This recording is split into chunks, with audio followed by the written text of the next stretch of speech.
Teresa Ribera and others, Akam Steiner. I'm going to make a couple of comments, first just on the broad climate context for the energy transition, and then get right to where the United States is now with Joe Biden coming in to office in just 2 days, inauguration in 2 days, and that is a welcome thing in the US. Just a quick comment about the climate context for the energy transition. There have been really very significant changes in the consensus for what needs to be done, even just since Paris in 2015, and that change has basically been a movement toward a fairly broad consensus that what we need to be aiming for is to hold temperature to 1.5, not just 2. And that has a dramatic impact, essentially, of putting pressure on all of us to get to net zero by 2050, not just 2070. And that then, of course, intensifies the pressure to move the energy transition rapidly, including in this decade. Now, the US is going to be coming back very aggressively. I think more robust climate and energy transition policy from Joe Biden than we've ever seen before. He starts with an absolutely terrific climate team. John Kerry, the former Secretary of State, is going to lead on the international side. Gina McCarthy, who is a very strong head of our Environmental Protection Agency, is going to be working right in the White House on the domestic side. And then across the cabinet, very strong team, so really encouraging. There have, even before we've got President-elect Biden taking office, there have been some positive steps that have been taken just in December.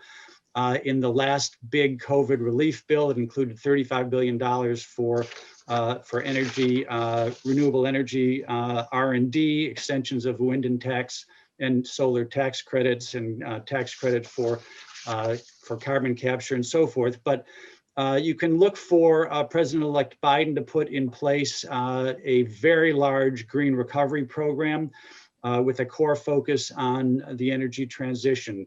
It will be built on 3 big pledges that he has made. First is net zero by 2050. Second is 100% clean energy by 2035. And third is to drive 40% of investment into distressed communities. That's part of the kind of just transition focus that you will see and climate justice program focus that you will see in the United States. The emphasis will be on standards and investments, not pricing. If we can get some pricing, that would be great. But that is always highly challenging in the US. I think you'll see investment in sectors including power, transport, electric vehicle charging infrastructure, R&D, and also into agriculture and nature-based solutions. Also intensified assistance to state and local governments, because that's where some of the action takes place, and to use the federal procurement power, which is enormous in the US. You'll also see a whole of government approach by using regulations built on existing legislative powers. That will include, again, the power sector, fuel economy, energy efficiency in buildings, regulation of methane, and so forth.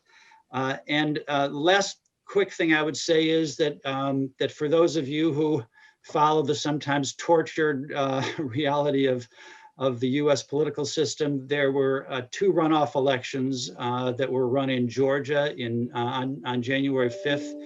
The Democrats won both. That gives us a majority in the Senate as well as the House. It is a very narrow majority. It's 50-50 in the House, but I mean in the Senate, but the vice president will break the tie. So that gives the Democrats control, which is very meaningful, and essentially means that more things that we want to get done legislatively, President Biden will be able to get done. So it's a very positive picture in the US. The focus on climate change has never been nearly this high, not even in 2016.